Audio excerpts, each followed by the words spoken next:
Last मैंने आपको last class में लॉ ऑफ वेरिएबल प्रोपोर्शन का स्केड्यूल बताया था कि what is law of variable proportion. अब स्केड्यूल के बाद उसका हमें एक डायग्राम बनाना है, ठीक है। तो स्टार्ट करते हैं हम डायग्राम से। तो देखिए इसका डायग्राम जो है ना, आपके पास तो डेटा है, मैंने लास्ट क्लास में आपको बनवाए थे, ठीक है। यहां पर हम वेरिएबल फैक्टर क्यों लिखते हैं, व्हाट इज द रीजन, क्योंकि वेरिएबल फैक्टर को बढ़ाने की वजह से ही हमारा प्रोडक्ट जो है ना इंक्रीज होता है, इसलिए यहाँ पर वेरिएबल फैक्टर लिखते हैं।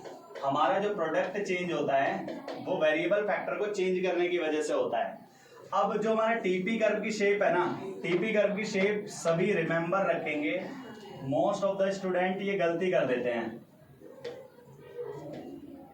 देखिए आपको ना ये शेप, एक तो कर्व होता है ऐसा, बेसिकली क्या कर दिया आपने, टीपी बना दिया ऐसे, ये गलत है, ये पैटर्न गलत है, ठीक है। और इसको हम क्या करेंगे, यहां से थोड़ा सा कर्व और फिर इसके बाद ये ऐसे, ये टीपी। देखिए इसमें और इसमें डिफरेंस लग रहा है शेप में, है ना। तो ये क्या करते हैं, जनरली जब टीपी कर्व के बारे में पूछा जाता है, एग्जाम में आता है TP curve, explain the law of variable proportion, 6 marks का क्वेश्चन आता है इससे रिलेटेड, ठीक है। तो मोस्ट ऑफ द स्टूडेंट क्या करते हैं, इसको ड्रॉ कर देते हैं, जिससे कि क्या होता है, एग्जामिनर चेक करता है, फटाफट डायग्राम चेक करा और क्रॉस कर दिया, ठीक है। तो आपको ये याद रखना है, जब ये डायग्राम बना रहे हो तो आपको इजीली कैसे बना रहे हैं ये ध्यान रखना है आपको। अब इसको क्या करना है, देखिए यहां पर आपने जो ये जो मैक्सिमम पॉइंट है, यहां से एक लाइन ड्रॉ कर लेना आप, ठीक है, और एक लाइन यहां से ड्रॉ कर लेना, ठीक है। ये वाली लाइन आप थोड़ा ऊपर नीचे हो जाए कोई दिक्कत नहीं है इसकी, तो ठीक है। फिर आप एक कर्व और बना देंगे, क्या, एमपी। ये मैक्सिमम हो गया, यहां पर मैक्सिमम हो गया। अब फिर इसके बाद ये क्या हो गया, फॉल टू 0 एंड नेगेटिव, ये एमपी हो गया हमारा। ये ध्यान रखना है यहां पर ये मैक्सिमम पॉइंट ही आए, ऐसा ना हो ये मैक्सिमम ना हो, ठीक है। ऐसा आपने बना दिया तो ये हमारी हो गई first stage, and this is second stage, and this is third stage. ये हमारा है लॉ ऑफ वेरिएबल प्रोपोर्शन, ठीक है। अब एमपी यहां पर क्या होता है हमारा, राइज, यहां पर एमपी क्या होता है हमारा, फॉल, और यहां पर एमपी क्या हो जाता है, 0, और यहां पर एमपी क्या होता है, नेगेटिव, ठीक है। अब टीपी ने तो इंक्रीज होना स्टार्ट किया, ये तो इंक्रीज हो रहा है यहां तक भाई, सही है, लेकिन यहां पर कैसे हो रहा है, इसके अकॉर्डिंगली ये क्या हो रहा है, राइज, तो हम लिखेंगे इंक्रीजिंग रेट, इंक्रीजिंग रेट, ठीक है। अब यहां पर क्या हो रहा है, ये हमारा फॉल, तो यहां पर हम लिखेंगे डिमिनिशिंग रेट, डिमिनिशिंग रेट, और यहां पर 0 है तो यहां पर हम क्या लिखेंगे, मैक्सिमम, यहां पर क्या लिखेंगे हम, फॉल, ठीक है। समझ में आया नहीं आया, डायग्राम अगर आपको क्लियर है ना तो आप इजीली एक्सप्लेन कर सकते हैं इसे, बस डायग्राम को बहुत अच्छे से आप समझ लीजिए। इकोनॉमिक्स पूरी डिपेंडेंट है डायग्राम पर ही, ठीक है। अगर आपने डायग्राम इजीली समझ लिया, मोस्ट ऑफ द स्टूडेंट क्या करते हैं कि डायग्राम को समझ नहीं आता, उनको डायग्राम पे ज्यादा फोकस नहीं करते, ठीक है, थ्योरी पर फोकस करते हैं। थ्योरी पे फोकस मत करो ज्यादा, डायग्राम को अच्छे से समझो, फिर ऑटोमेटिकली उसकी थ्योरी आपको समझ में आ जाएगी, ठीक है। जैसे अब मैं थ्योरी लिखूंगा इसकी, क्या होगा, अब सबसे पहले आप मुझे बताइए, इन फिगर OX एक्सिस क्या शो करता है भाई, OX axis shows variable factor, variable factor, and OY axis क्या शो करता है, OY axis shows product in which TP and MP curves are respectively total product and marginal product curves. समझ में आया? यहां तक तो मैंने जो इसमें लिखा था, OX एक्सिस पे क्या शो करता है लिख दिया, OY एक्सिस पे क्या शो करता है लिख दिया, TP कर्व हमारा क्या है उसका नाम लिख दिया, और MP कर्व हमारा क्या है उसका नाम लिख दिया। That's it. अब स्टार्ट करते हैं यहां पर हमारा, देखिए होता है फर्स्ट स्टेज। भाई हमारी फर्स्ट स्टेज है, लिख देंगे यहां पर TP curve increase with increasing rate, then MP curve also increase, that's it. ये हमारी फर्स्ट स्टेज है, ठीक है। और यहां से इसमें L1 L2 आप ये भी डाल सकते हैं। फर्स्ट स्टेज कहां से है? OL1, ये फर्स्ट स्टेज है OL1, ये आइडेंटिफाई हो गई, सही है। अब सेकंड स्टेज कौन सी है भैया हमारी? सेकंड स्टेज ये वाली है, L1 और L2। अब इसमें हमारा क्या हो रहा है? TP curve increase with diminishing rate, then MP curve fall to zero, सही है। इसी में ही हम एक लिखेंगे स्टेज, एक्स्ट्रा पॉइंट एक, क्या? When TP curve is maximum then MP curve is zero. ये सेकंड स्टेज का ही पार्ट है स्टूडेंट्स, ठीक है। जब टीपी हमारा मैक्सिमम होता है तो एमपी हमारा क्या होता है? जीरो होता है, सही है। अब आता है थर्ड स्टेज हमारी। थर्ड स्टेज कहां से है भाई? L2 और यहां से एक पॉइंट डाल देंगे आप L3, ठीक है। और टीपी कर्व क्या हो रहा है हमारा? Falls, then MP curve fall to negative. हमारा एमपी कर्व क्या हो जाता है? फॉल टू नेगेटिव हो जाता है। ये लॉ ऑफ वेरिएबल प्रोपोर्शन है, सही है। इसे हम लॉ ऑफ वेरिएबल प्रोपोर्शन कहते हैं। ये हमारा लॉ ऑफ वेरिएबल प्रोपोर्शन है। बहुत ही एक सिंपल टॉपिक है वैसे तो, लेकिन एग्जाम में स्पेशली पूछा जाता है ये, ठीक है। अब देखिए एक टॉपिक आता है नेक्स्ट हमारा, शो द रिलेशनशिप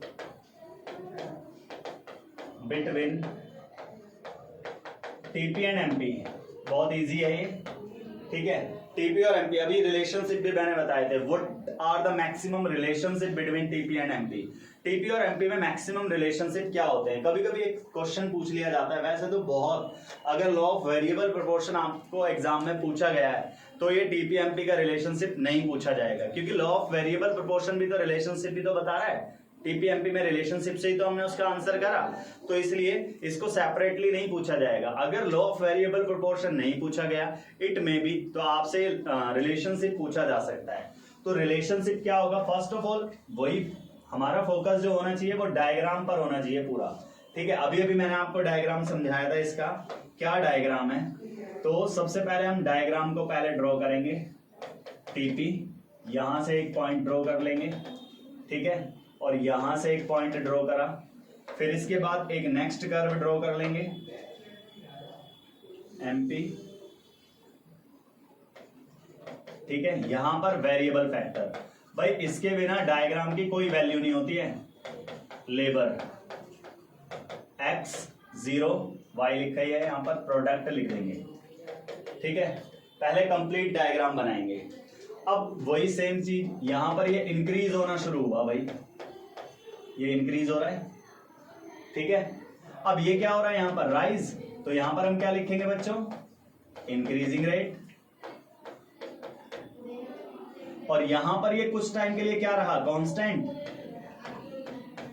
कांस्टेंट रहा, तो हम लिखेंगे यहां पर कांस्टेंट रेट। फिर इसके बाद ये फॉल हुआ तो हम लिखेंगे यहां पर डिमिनिशिंग रेट। देखिए मैंने variable law of variable proportion में कांस्टेंट थोड़ी ना बताया था आपको, लेकिन इसमें हम कांस्टेंट भी लिखेंगे। अब यहां पर हुआ ये मैक्सिमम, तो यहां पर क्या हुआ? ये 0। और यहां पर हुआ ये फॉल, तो यहां पर क्या हुआ भाई, नेगेटिव।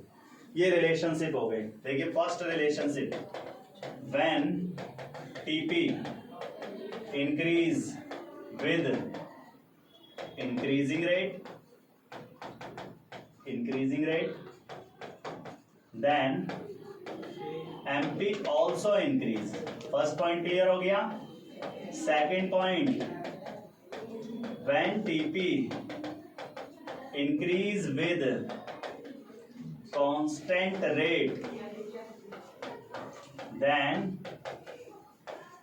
MP remain constant. और थर्ड हम लिखेंगे, when TP increase with diminishing rate then MP falls. Zero में इसलिए नहीं लिख रहा, यहां पर एक जीरो का स्पेशल में केस आपको बता रहा हूं। When TP is maximum then MP is zero, and the last is when TP falls then MP fall to negative। समझ में आ गया?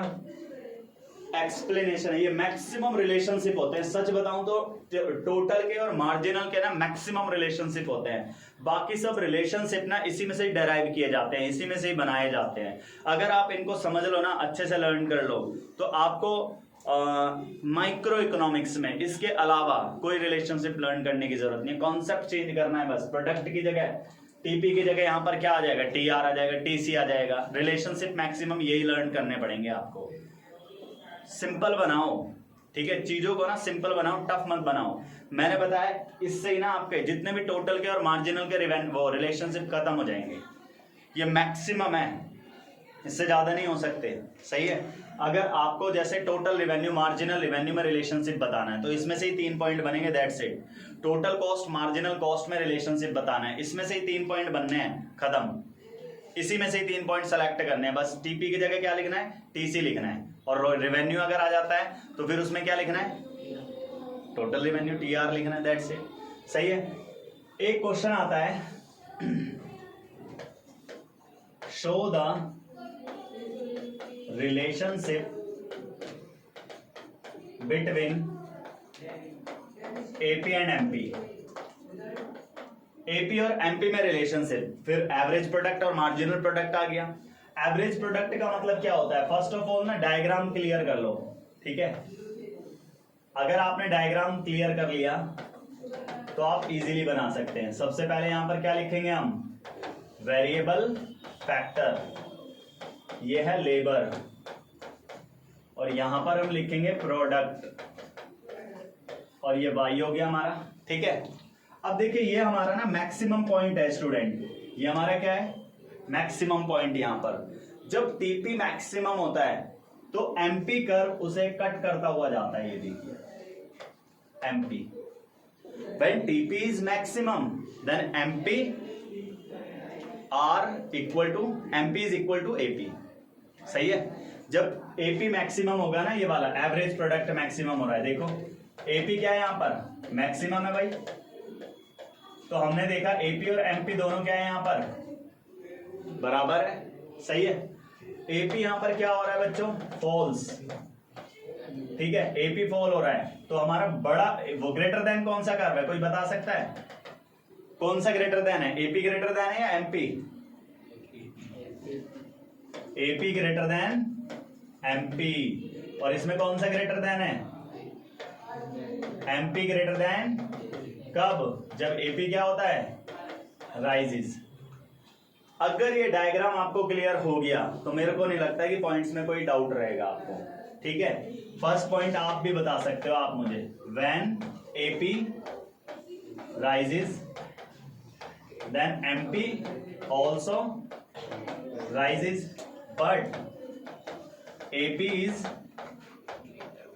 greater than MP।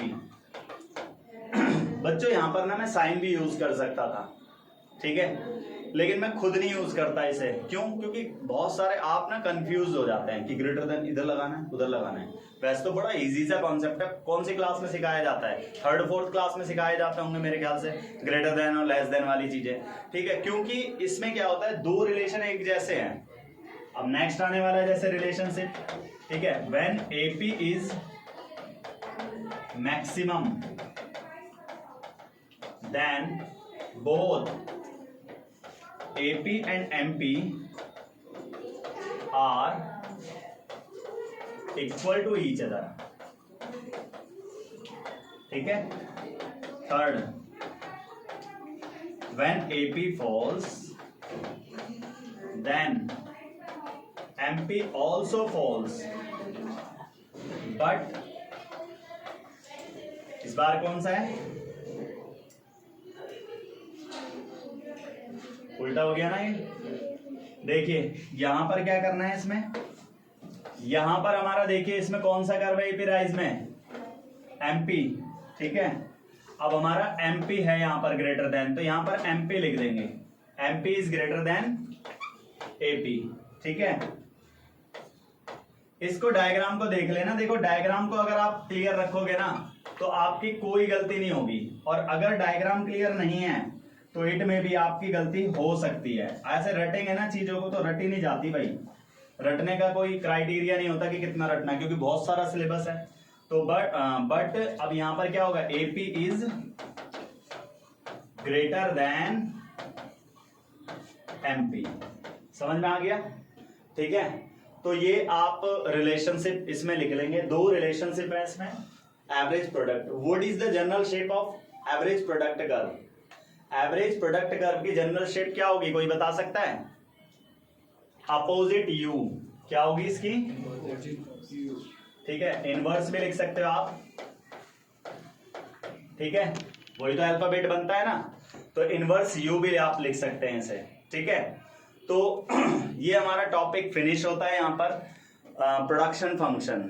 ठीक है, मैंने आपको प्रोडक्शन फंक्शन में एक बार मैं रिवाइज करा देता हूं। सबसे पहले मैंने आपको प्रोडक्शन फंक्शन बताया। प्रोडक्शन फंक्शन एक शॉर्ट रन कॉन्सेप्ट होता है, ठीक है, और लॉन्ग रन में भी पढ़ते हैं प्रोडक्शन फंक्शन को तो हम, लेकिन हमारा जो सिलेबस है 11th क्लास में माइक्रो इकोनॉमिक्स में हमारे शॉर्ट रन कॉन्सेप्ट ही गिवन है। ठीक है, इसलिए हम शॉर्ट रन प्रोडक्शन फंक्शन के बारे में पढ़ेंगे। लॉन्ग रन प्रोडक्शन फंक्शन हमारा आउट ऑफ सिलेबस है। ठीक है, तो अब हम इसमें पढ़ेंगे, जैसे फर्स्ट हमारा टॉपिक था रिटर्न टू फैक्टर।